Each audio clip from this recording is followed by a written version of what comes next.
നമസ്കാരം, നിങ്ങൾക്ക് എല്ലാവർക്കും പാർട്ട് ടൈം ട്രേഡറിൻ്റെ ഒരു പുതിയ ഇൻഫർമേറ്റീവ് വീഡിയോയിലേക്ക് ഒരിക്കൽ കൂടി സ്വാഗതം. അപ്പോൾ നമ്മൾ ഇന്നത്തെ ഒരു വീഡിയോയിൽ നിഫ്റ്റി ഗോൾഡ് ഇതിൻ്റെ ഒരു കോറിലേഷൻ ഇൻവെസ്റ്റ്മെൻറ്റ് സ്ട്രാറ്റജിയാണ് പഠിപ്പിക്കുന്നത്. അപ്പോൾ വളരെ ഇമ്പോർട്ടൻ്റ് ആയിട്ടുള്ളൊരു സ്ട്രാറ്റജിയാണ്. സിമ്പിളായിട്ട് എല്ലാവർക്കും എക്സിക്യൂട്ട് ചെയ്യാൻ പറ്റുന്ന ഒരു മെത്തേഡാണ്. അപ്പം ഈ ഒരു മെത്തേഡ് വേർഷൻ 3 വീഡിയോ ആണ്. അപ്പോൾ വേർഷൻ 1ഉം വേർഷൻ 2ഉം ഞാൻ ഓൾറെഡി ഈ ഒരു ചാനലിൽ ചെയ്തിട്ടുണ്ട്. വേർഷൻ 1 നിഫ്റ്റിയിൽ എങ്ങനെയാണ് ഈ ഒരു മെത്തേഡ് അപ്ലൈ ചെയ്യുന്നത്, ഗോൾഡിന് എങ്ങനെയാണ് ഈ ഒരു മെത്തേഡ് അപ്ലൈ ചെയ്യുന്നത് എന്നാണ് വേർഷൻ 1ലും വേർഷൻ 2ലും പറഞ്ഞിരിക്കുന്നത്. അപ്പോൾ നമുക്ക് ഈ വേർഷൻ 1ഉം വേർഷൻ 2വിൻ്റെയും ഒരു കോമ്പിനേഷനാണ് വേർഷൻ 3. അതായത് നിഫ്റ്റിയിലും ഗോൾഡിലും പാരലായിട്ട് എൻട്രി എടുത്ത് എങ്ങനെ മുമ്പോട്ട് പോകാമെന്നാണ് ഈ ഒരു വീഡിയോയിൽ പറഞ്ഞു തരുന്നത്.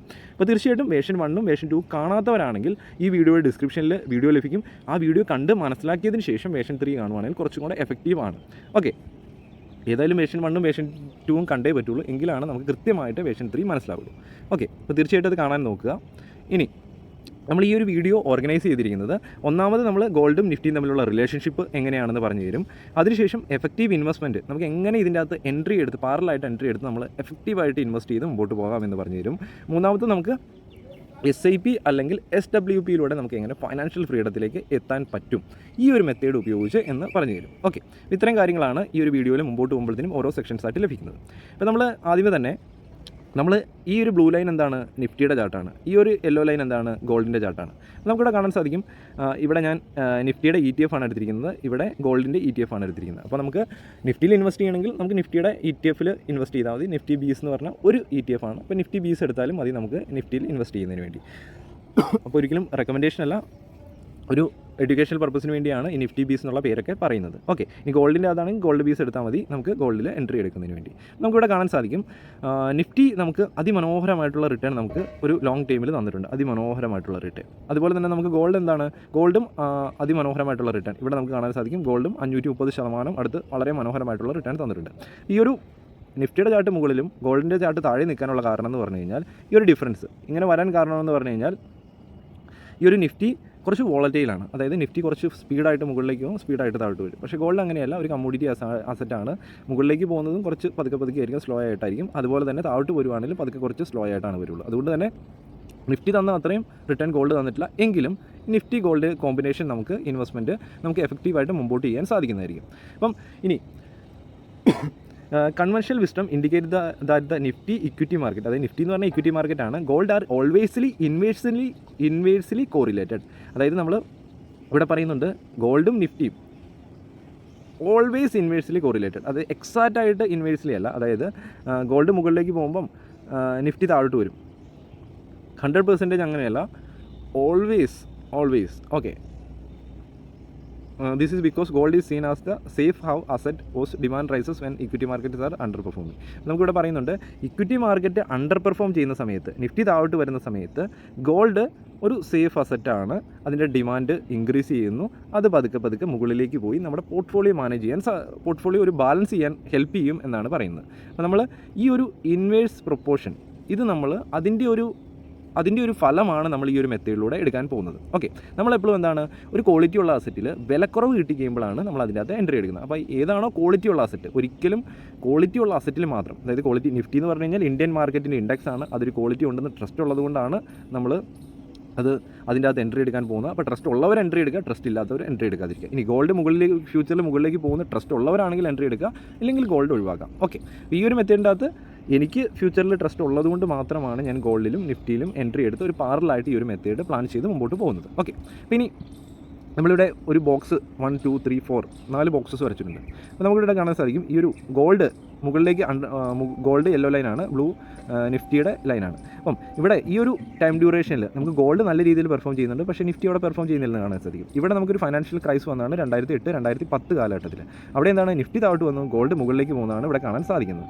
ഓക്കെ, ഇനി നമുക്ക് 2012-14 കാലഘട്ടത്തിൽ എന്താണ്, നമുക്ക് ഗോൾഡ് അതിമനോഹരമായിട്ട് പെർഫോം ചെയ്തു, പക്ഷേ നിഫ്റ്റി എന്താണ്, കുറച്ച് താഴെയായിരുന്നു. ഓക്കെ, അപ്പോൾ ആ ഒരു സമയത്ത് നമ്മുടെ പോർട്ട്ഫോളിയോ മാനേജ് ചെയ്ത് നമുക്ക് നല്ല ഒരു ബാലൻസിങ് നമുക്ക് അവിടെ കാണാൻ സാധിക്കുന്നതായിരിക്കും. ഇനി നമുക്ക് ഈ ഒരു കോവിഡ് ടൈമിലൊക്കെ ഏകദേശം മാർക്കറ്റ് ഈ ഒരു റീജിയണിൽ നിന്ന് ഏകദേശം 40% താഴെ വന്നു. അപ്പോൾ ആ ഒരു സമയത്ത് എന്താണ്, ഈ ഒരു 40% താഴെ വന്ന സമയത്ത് ഗോൾഡ് അതിമനോഹരമായിട്ടാണ് പെർഫോം ചെയ്തത്. അപ്പോൾ നമ്മുടെ പോർട്ട്ഫോളിയോ എന്താണ്, നമുക്ക് ഫിയർ ഒന്നും ഇല്ലാതെ വളരെ കംഫോർട്ടായിട്ട് നമ്മുടെ ഇൻവെസ്റ്റ്മെൻറ്റ് വീണ്ടും ആഡ് ചെയ്ത് മുമ്പോട്ട് പോകാൻ നമുക്ക് തോന്നും. അപ്പോൾ അങ്ങനെ ഒരു മെത്തേഡാണ് ഇത്. എല്ലാവർക്കും ബിഗിനറിന് സിമ്പിളായിട്ട് എക്സിക്യൂട്ട് ചെയ്യാൻ പറ്റുന്ന മെത്തേഡാണ്. എല്ലാവരും ചെയ്യേണ്ട ഫസ്റ്റ് ഒരു മെത്തേഡ് എന്ന് പറയാൻ സാധിക്കും. ഓക്കെ, എല്ലാവരും പ്ലാൻ ചെയ്യേണ്ട ഫസ്റ്റ് മെത്തേഡ്. ഓക്കെ, എല്ലാ ടൈമിലും നിഫ്റ്റി ഗോൾഡ് ഒരേപോലെയാണോ? ഇവിടെ ഈ ഒരു ടൈമിൽ എന്താണ്, നിഫ്റ്റി മുകളിലേക്ക് പോയി ഗോൾഡ് മുകളിലേക്ക് പോയി. ഓക്കെ, നല്ല കാര്യമാണ്.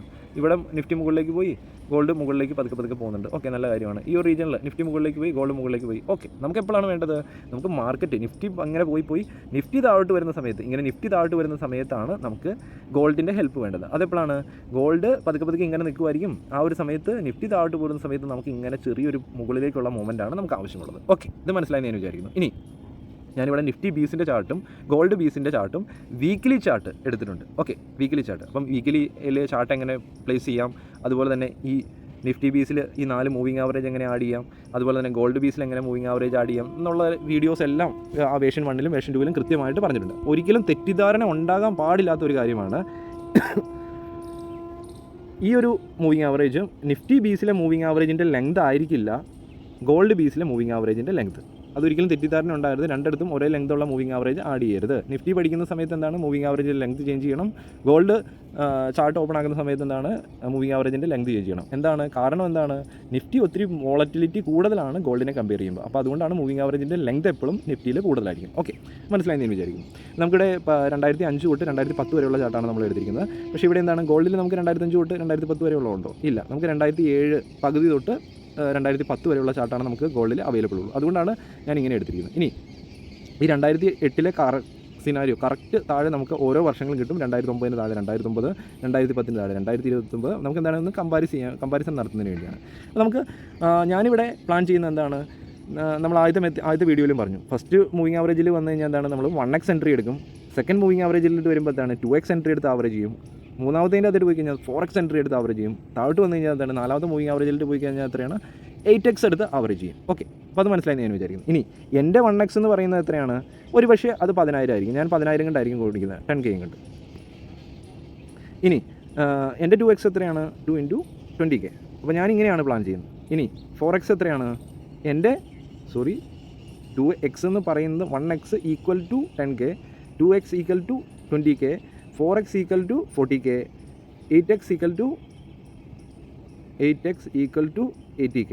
അപ്പം 80,000. അപ്പോൾ ഞാൻ ഇങ്ങനെയാണ് പ്ലാൻ ചെയ്യുന്നത്. അപ്പോൾ ഞാനിവിടെ 1x എന്ന് പറയുമ്പോൾ നിങ്ങൾക്ക് വേണമെങ്കിൽ അത് 1000 ആകാം നിങ്ങളുടെ 1x, 2x എന്ന് പറയുമ്പോൾ നിങ്ങളുടെ 2000 ആകാം, 4x എന്ന് പറയുന്നത് നിങ്ങളുടെ 4000 ആകാം, 8x എന്ന് പറയുന്നത് 8000 ആകാം. അപ്പം നമ്മുടെ കേപ്പബിലിറ്റി അനുസരിച്ച് മാത്രം ഇതിൻ്റെ അകത്ത് SIP ആയിട്ട് ഇൻവെസ്റ്റ് ചെയ്യുക. ഓക്കെ, ഇനി നമ്മൾ 2008 തൊട്ടാണ് നമുക്ക് ചാർട്ട് അവൈലബിൾ ആയിട്ടുള്ളത്. അപ്പം ഇങ്ങോട്ടുള്ള ചാർട്ട് നമുക്ക് അവോയ്ഡ് ചെയ്യാം. ഒരിക്കലും ഈ പഴയ ഡേറ്റ നോക്കിയിട്ടാണ് നമുക്ക് പുതിയതിനെക്കുറിച്ച് പ്ലാൻ ചെയ്യാൻ പറ്റുള്ളൂ. അപ്പോൾ പഴയത് എന്താണ് സംഭവിച്ചത് അതുപോലെ തന്നെ ഫ്യൂച്ചറിലും സംഭവിക്കും എന്ന് നമുക്കൊരു ട്രസ്റ്റ് ഉള്ളതുകൊണ്ടാണ് നമ്മൾ ഇങ്ങനെ ഒരു മെത്തേഡ് അപ്ലൈ ചെയ്യാൻ പോകുന്നത്. ഓക്കെ, അപ്പോൾ നമുക്ക് 2008 തൊട്ട് 2009 കാലഘട്ടത്തിൽ മാർക്കറ്റ് ക്രാഷായി. ഇവിടെ 1x എൻട്രി വന്നു, ഇവിടെ 2x എൻട്രി വന്നു, ഇവിടെ 4x എൻട്രി വന്നു, ഇവിടെ 8x എൻട്രി വന്നു. നമുക്ക് 2008 തൊട്ട് 2009 കാലഘട്ടത്തിൽ നമുക്ക് ഗോൾഡിൽ എന്താണ് എൻട്രി വന്നത്, ഇവിടെ 1x, ഇവിടെ 2x, നമുക്ക് അങ്ങനെ 2 എൻട്രിയാണ് മേജറായിട്ട് വരുന്നത്. അപ്പോൾ കണ്ടോ, ഇവിടെ നമുക്ക് കൂടുതൽ നിഫ്റ്റിയിൽ ഇൻവെസ്റ്റ്മെൻറ്റ് വന്നിട്ടുണ്ട്, ഗോൾഡിൽ ഇവിടെ കുറവാണ്. ഇനിയിപ്പോൾ നമുക്ക് 2009, 2010 കാലഘട്ടത്തിലാണെങ്കിൽ നമുക്ക് ഇവിടെ 1x വന്നിട്ടുണ്ട്, ഇവിടെ 1x വന്നിട്ടുണ്ട്. ഓക്കെ, കുറച്ച് ടൈം വ്യത്യാസമുണ്ട്. അപ്പോൾ നമ്മൾ ഈ ഒരു മാസം 2009 പകുതി ആയപ്പോഴാണ് നമ്മുടെ ഒരു ഗോൾഡിൽ എൻട്രി വന്നത്. നിഫ്റ്റിയിലാണെങ്കിൽ 2009 ലാസ്റ്റ് ആകുമ്പോഴാണ് 1x എൻട്രി വരുന്നത്. ഓക്കെ, അപ്പോൾ നമുക്ക് ടൈമിൻ്റെ വേരിയേഷൻ കണ്ടോ, നമ്മൾ ഒന്നിച്ചായിരിക്കില്ല എൻട്രി എടുക്കുന്നത്, പല ടൈമിലായിരിക്കും എൻട്രി എടുക്കുന്നത്. ഇനി 2010-11 കാലഘട്ടത്തിൽ നമുക്ക് നോക്കാം. ഇവിടെ ഗോൾഡിന് എത്രയാണ്, ഇവിടെ 1x, പിന്നെ 2011 സംതിങ്ങിലാണ് 1x വന്നിരിക്കുന്നത്. നമുക്കിവിടെ 2010-11 കാലഘട്ടത്തിൽ 1x വന്നിട്ടുണ്ട്, 3 എൻട്രി വന്നിട്ടുണ്ട്, കുറച്ച് ടൈം വേരിയേഷൻ ഉണ്ട്. ഓക്കെ, ഈ 2011-12 കാലഘട്ടത്തിൽ എന്താണ്, നമുക്കിവിടെ 1x, 2x, 4x, 8x വരെ വരുന്നുണ്ട്. ഓക്കെ, ഇവിടെ വരുന്നുണ്ട് 2011-12 കാലഘട്ടത്തിൽ. ഇല്ല, ഇവിടെ വരുന്നില്ല, ഇവിടെ നമുക്ക് എൻട്രി ഒന്നും വരുന്നില്ല. ഇനി 2012-13 കാലഘട്ടത്തിലോ നമുക്കിവിടെ 1x 3 തവണ ഇവിടെ 3 തവണ എൻട്രി വരുന്നുണ്ട്. അപ്പോൾ ഈ ഒരു റീജിയനിൽ എന്താണ്, ഈ ഒരു റീജിയനിൽ നമ്മൾ 4 മൂവിങ് ആവറേജിനും ഒന്നിച്ചൊരു പാരലായിട്ടാണ് പോകുന്നത്. അതിന് ഇൻ ബിറ്റ്വീൻ ആയിട്ട് ട്രേഡ് ചെയ്യുന്നത് കൊണ്ട് തന്നെ നമുക്ക് വേണമെങ്കിൽ ഇവിടെ കുറച്ച് എമൗണ്ട് SIP എന്ന രീതിയിൽ ആഡ് ചെയ്ത് മുമ്പോട്ട് പോകാം. ഓക്കെ, ഇനി 2013-14 കാലഘട്ടത്തിൽ നമുക്കിവിടെ എൻട്രി വരുന്നുണ്ടോ, ഇവിടെ 2x വരുന്നുണ്ട്, ഇവിടെ 4x വരുന്നുണ്ട്, 8x വരുന്നുണ്ട് ഗോൾഡിൽ. ഓക്കെ, ആ ഒരു സമയത്ത് നമുക്ക് 13 കാലഘട്ടത്തിൽ ഇവിടെ 1x, 2x, 4x വരെ വരുന്നുണ്ട്, 8xലേക്ക് പോകുന്നില്ല. ഓക്കെ, അതുമല്ല നമ്മുടെ ഇവിടെ എൻട്രി എടുത്ത സമയമായിരിക്കില്ല ഇവിടെ എൻട്രി വരുന്നത്. ഓക്കെ, കണ്ടോ ടൈം വേരിയേഷൻ കണ്ടോ, ഇത്രയും ഡിഫറൻസ് കണ്ടോ. ഓക്കെ, അപ്പോൾ നമുക്ക് ആ പൈസ നമ്മൾ മാനേജ് ചെയ്ത് മുമ്പോട്ട് പോകാൻ പറ്റും. ഓക്കെ, ഇനി 2014-15 കാലഘട്ടത്തിൽ നമുക്ക് ഇവിടെ എൻട്രി വരുന്നുണ്ടോ, ഇവിടെ ഒരു 1x മാത്രമേ എൻട്രി വരുന്നുള്ളൂ. പക്ഷേ ഇവിടെ എന്താണ്, നമ്മൾ 1x എൻട്രി ഉണ്ടോ, ഇവിടെ നമുക്ക് എൻട്രി വരുന്നുണ്ട്, കൂടുതൽ ഇൻവെസ്റ്റ്മെൻറ്റ് വരുന്നുണ്ട്. ഇനി നമുക്ക് 2015-16 കാലഘട്ടത്തിൽ എന്താണ്, നമുക്ക് ഇത് 4 മൂവിങ് ആവറേജിന് താഴെയാണ്, പതുക്കെ SIP ആയിട്ട് ആഡ് ചെയ്ത് കൊടുക്കാം. 2015-16 കാലഘട്ടത്തിൽ നമുക്കിവിടെ 1x 2x 4x ഒക്കെ എൻട്രി വരുന്നുണ്ട്. ഇവിടെ 2016-17 കാലഘട്ടത്തിൽ നമുക്ക് ഇവിടെയും എൻട്രി വരുന്നുണ്ട്. ഇവിടെ 1x വരുന്നുണ്ട്, ഇവിടെ 1x 2x വരുന്നുണ്ട്. പിന്നെ നമുക്ക് ഈ ഒരു റീജിയണിൽ നമുക്ക് കഷ്ടി എൻട്രി വരുന്നുള്ളൂ. പക്ഷേ ഇവിടെ നമുക്ക് പതുക്കെ SIP ആയിട്ട് ആഡ് ചെയ്ത് കൊടുക്കാം. SIP ഇങ്ങനെ ഒരു പാരലായിട്ടുള്ള ഒരു ചാനലിൻ്റെ അകത്താണ് വരുന്നതെങ്കിൽ നമുക്ക് ഒരു ചെറിയ എമൗണ്ട് വേണമെങ്കിൽ ഒരു മന്ത്ലി ആയിട്ടാണെങ്കിലും SIP ചെയ്ത് മുമ്പോട്ട് പോകാം. ബാക്കി മുകളിലത്തെ അസറ്റ് കൺസിഡർ ചെയ്യാതിരിക്കാൻ പറ്റും. ഓക്കെ, അപ്പോൾ ഇങ്ങനെ പോകുന്നുണ്ട്. ഇവിടെ നമുക്ക് എന്താണ്, ഈ ഒരു റീജിയണിൽ നമുക്ക് ഒരു 2x ആണ് നിഫ്റ്റിയിൽ വരുന്നത്. പക്ഷേ ഇവിടെ എന്താണ്, ഇവിടെ നമുക്കൊരു 4x ഒക്കെ വരുന്നുണ്ട് ഇൻവെസ്റ്റ്മെൻറ്റ് ആ ഒരു ടൈമിൽ, 2019 ടൈമിൽ, 18-19 കാലഘട്ടത്തിൽ. ഓക്കെ, പിന്നെ നമുക്ക് 19-20 കാലഘട്ടത്തിൽ നമുക്ക് 1x 2x എൻട്രി വരുന്നുണ്ട്. ബട്ട് ഇവിടെ നമുക്ക് 2019-20 കാലഘട്ടത്തിൽ എന്താണ്, ഈ ഒരു റീജിയണിൽ നമുക്ക് 1x മാത്രമാണ് എൻട്രി വരുന്നുള്ളൂ. ഓക്കെ, ഇനി നമുക്ക് ഇവിടെ വരുമ്പോൾ കൊറോണയുടെ ക്രാഷിൽ എത്രയാണ് നമ്മൾ നിഫ്റ്റിയിൽ 1x 2x 4x 8x വരെ എൻട്രി വരുന്നുണ്ട്. ബട്ട് ഇവിടെ എന്താണ്, നമുക്ക് 1x മാത്രം എൻട്രി വരുന്നുള്ളൂ. ബാക്കി നിഫ്റ്റി അതിമനോഹരമായിട്ട് പെർഫോം ചെയ്യുകയാണ് ചെയ്തത്. വീണ്ടും നമുക്ക് കൊറോണ കഴിഞ്ഞപ്പോൾ 1x 2x 4x 8x വരെ വരുന്നുണ്ട് 2022-23. പക്ഷേ ഇവിടെ എന്താണ്, നമുക്ക് നിഫ്റ്റിയിൽ എത്രയാണ്, 1x 2x വരെ വരുന്നുള്ളൂ, 2x മാത്രമേ വന്നിട്ടുള്ളൂ. ഓക്കെ, ഇവിടെ വീണ്ടും 1x വന്നു, ഇവിടെ വീണ്ടും നമുക്ക് 1x വന്നിട്ടുണ്ട്, ഇവിടെ 1x വന്നിട്ടുണ്ട്. ലാസ്റ്റ് ഇപ്പോൾ പ്രസൻറ്റ് സിനാരിയോയിൽ എന്താണ് കാണുന്നത്, ഈ പ്രസൻറ്റ് സിനാരിയോയിൽ ഇൻവെസ്റ്റ് ചെയ്യുന്നവർ എന്താണ് ചെയ്യേണ്ടത്, ഗോൾഡ് ബീസിൽ 1x എൻട്രി കിടക്കുന്നുണ്ട്. കണ്ടോ, ഗോൾഡ് ബീസിൽ 1x എൻട്രി കിടക്കുന്നുണ്ട്. നിഫ്റ്റിയിൽ ഇൻവെസ്റ്റ്മെൻറ്റ് ഓപ്പർച്യൂണിറ്റി ആണോ? അല്ല, നിഫ്റ്റി താഴോട്ട് വരട്ടെ, വന്നു കഴിയുമ്പോൾ ഇൻവെസ്റ്റ് ചെയ്യാം. അപ്പോൾ ഈ ഒരു റീജിയണിൽ നമുക്ക് ഒരു അഡ്വാൻസ്ഡ് രീതിയിൽ ഗോൾഡിലും പാരലായിട്ട് എൻട്രി എടുത്ത് പോകും. നിഫ്റ്റിയിലും എൻട്രി എടുത്ത് പോകും, ഗോൾഡിലും എൻട്രി എടുത്ത് പോകും. നമ്മുടെ കൃത്യമായിട്ടുള്ള പോയിന്റുകൾ ഐഡൻറ്റിഫൈ ചെയ്ത്, അപ്പോൾ പാരലായിട്ട് നമ്മുടെ പോർട്ട്ഫോളിയോ ഗോൾഡിലും നിഫ്റ്റിയിലും പോകും, ഗോൾഡിലും പോകും. നമ്മുടെ ഇൻവെസ്റ്റ്മെൻറ്റ് എപ്പോഴും ഇച്ചിരി കൂടുതൽ നിഫ്റ്റിയിലായിരിക്കും. അതായത് 60% ഇൻവെസ്റ്റ്മെൻറ്റ് നമുക്ക് ഒന്ന് നോക്കി പോവുക. 60% നിഫ്റ്റിയിലും ഒരു 40% ഗോൾഡ്, 40% അടുത്ത് ഗോൾഡിൽ നിൽക്കാൻ നോക്കുക. ഓക്കെ, അപ്പോൾ അതെപ്പോഴും എന്താണ്, നിഫ്റ്റി കുറച്ച് വോളറ്റിലിറ്റി കൂടുതലുണ്ട്, നമുക്ക് കൂടുതൽ റിട്ടേൺ ജനറേറ്റ് ചെയ്യുന്നതിനാണ്. ഈ ഒരു മെത്തേഡിൽ നമ്മൾ മുമ്പോട്ട് പോകുമ്പോഴത്തേനും നമുക്ക് ഒരു SIP ആയിട്ട് നമ്മൾ ആഡ് ചെയ്ത് പതുക്കെ പോകുന്നു. അപ്പോൾ നമുക്കൊരു ചെറിയൊരു എമൗണ്ട് വെച്ച് നമ്മളൊരു 2 lakh ആണ്. 2 lakh എന്ന് പറഞ്ഞു കഴിഞ്ഞാൽ ജസ്റ്റ് ഇങ്ങനെ അതൊന്ന് കാണിച്ചു തരാൻ വേണ്ടിയാണ് പറയുന്നത്. ഇപ്പോൾ 2 lakh ആയിട്ടൊരു എൻട്രി നമ്മൾ ടോട്ടലായിട്ട് ഈ ഒരു മെത്തേഡിലേക്ക് ഇൻവോൾവ് ആയിട്ടുണ്ട്. അതിനുശേഷം നമുക്ക് എക്സ്പെക്റ്റഡ് റിട്ടേൺ നമുക്ക് ഒരു 20-30 ഇടയ്ക്ക് കിട്ടുവാണ്, ഒരു 25% കിട്ടുവാണ്. ഇതൊക്കെ എക്സാക്റ്റ് 25% ഒന്നും അല്ല, നമുക്ക് ഏകദേശം ഈ ഒരു റിട്ടേൺ കിട്ടുവാണെങ്കിൽ ഈ രീതിയിൽ മുമ്പോട്ട് പോകും. അതല്ല എങ്കിൽ നമുക്ക് കുറച്ച് റിട്ടേൺ കുറഞ്ഞു പോകാം. ഇതിലും കൂടുതൽ റിട്ടേൺ കിട്ടുവാണ് ഫ്യൂച്ചറിലെങ്കിൽ ഇതിലും നല്ല വെൽത്ത് ക്രിയേറ്റ് ആകും. ഓക്കെ, 25% നമുക്ക് റിട്ടേൺ കിട്ടുവാണെങ്കിൽ ഓക്കെ, 15 വർഷം കഴിയുമ്പോഴത്തേക്കും നമ്മുടെ 2 ലക്ഷം രൂപ 54 ലക്ഷം രൂപ നമുക്ക് 54,84,000 രൂപ നമുക്ക് ഇൻട്രസ്റ്റ് ആയിട്ട് കിട്ടും. അതുപോലെ തന്നെ ഗ്രോ ചെയ്യും. ബാക്കി ടോട്ടലായിട്ട് 56 ലക്ഷം രൂപ നമ്മുടെ കയ്യിലുണ്ടാകും. അപ്പോൾ നമ്മൾ ആദ്യം എന്താണ്, ഒരു വെൽത്ത് ഒരു ചെറിയ SIP ചെയ്ത് പാരലായിട്ട് SIP ചെയ്ത് നമ്മളൊരു വെൽത്ത് ക്രിയേറ്റ് ചെയ്യുകയാണ്. ആദ്യമേ നമ്മളിങ്ങനെ ഒരു SIP ചെയ്ത് നമ്മളൊരു വെൽത്ത് ക്രിയേറ്റ് ചെയ്തു.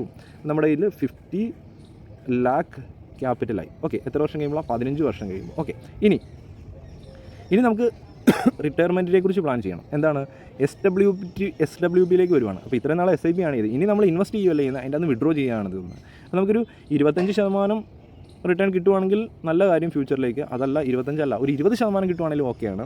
അപ്പോൾ നമ്മൾ ആ ഒരു 50 ലക്ഷം രൂപ നമ്മൾ വീണ്ടും അവിടെ നിന്ന് വിഡ്രോ ചെയ്യുന്നില്ല, അത് നമുക്ക് സെല്ല് ചെയ്തും കളയുന്നില്ല. ഇത് രണ്ടും അവിടെ ഇൻവെസ്റ്റ്മെൻറ്റ് കിടന്നോട്ടെ. അതിൻ്റെ അകത്തുനിന്ന് ഓരോ മാസവും നമ്മൾ 50,000 രൂപ വെച്ച് വിഡ്രോ ചെയ്യാൻ പോവാണ്. ഓരോ മാസവും 15 വർഷം കഴിയുമ്പോഴത്തേനും ഓരോ മാസം 50,000 വെച്ച് വിഡ്രോ ചെയ്യാൻ പറ്റുവാണ്. 10 വർഷം നമ്മൾ വിഡ്രോ ചെയ്തു. അങ്ങനെ 10 വർഷം വിഡ്രോ ചെയ്ത് കഴിയുമ്പോഴത്തേനും ടോട്ടൽ ഇൻവെസ്റ്റ്മെൻറ്റ് എത്രയാണ്? ഇവിടെ ഈ കാണുന്ന കോളത്തിൽ നോക്കുക. ടോട്ടൽ ഇൻവെസ്റ്റ്മെൻറ്റ് എത്രയാണ്? 50 ലക്ഷമായിരുന്നു നമ്മുടെ ഇൻവെസ്റ്റ്മെൻറ്റ്. 10 വർഷം കൊണ്ട് നമ്മൾ 60 ലക്ഷം രൂപ നമ്മൾ വിഡ്രോ ചെയ്തു. പിന്നീടുള്ള 10 വർഷം കൊണ്ട് അതിനുശേഷം നമ്മുടെ ഫൈനൽ വാല്യൂ എത്രയാണ്? നമ്മൾ 60 ലക്ഷം രൂപ പിൻവലിച്ചതിന് ശേഷം ആ ഒരു എമൗണ്ട് 2,44 ലക്ഷം രൂപയുണ്ട്.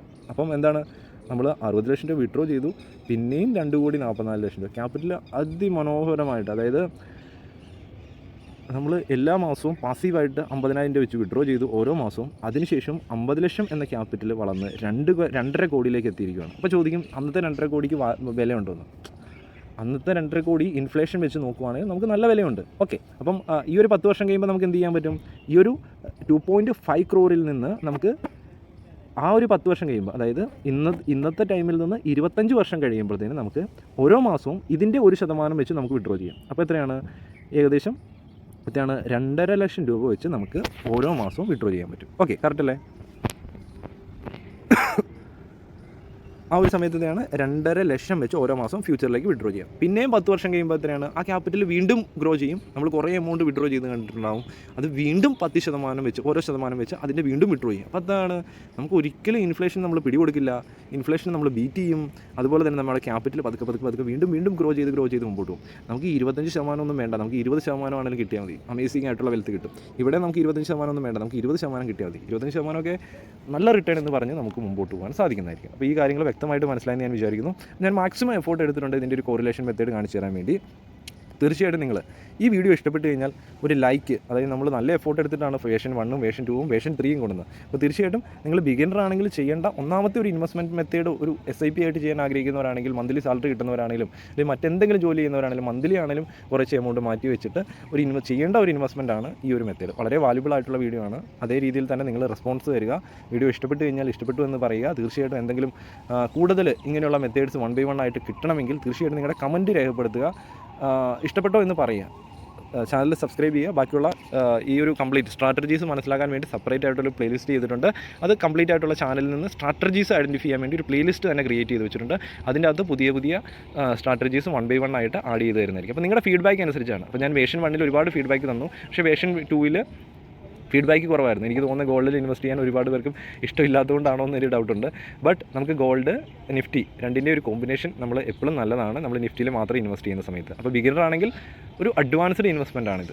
ഓക്കെ, അപ്പോൾ നമുക്ക് മറ്റൊരു ക്വസ്റ്റൻ ഉണ്ട്. അപ്പോൾ നമുക്ക് ഗോൾഡിൻ്റെ ഒരു മ്യൂച്വൽ ഫണ്ട് സെലക്ട് ചെയ്യാൻ പറ്റുമോ? ഓക്കെ, നമുക്ക് ഗോൾഡിൻ്റെ മ്യൂച്വൽ ഫണ്ട് സെലക്ട് ചെയ്തിട്ടാണെങ്കിലും ഇതുപോലെ തന്നെ ചാർട്ടിൽ ഈ ഒരു മൂവിങ് ആവറേജസ് ആഡ് ചെയ്തതിന് ശേഷം ഗോൾഡിൽ എപ്പോഴാണോ ഇൻവെസ്റ്റ്മെൻറ്റ് ഓപ്പർച്യൂണിറ്റി കിട്ടുന്നത് ആ ഒരു സമയത്ത് ലംസമായിട്ട് എമൗണ്ട് ആഡ് ചെയ്യാം.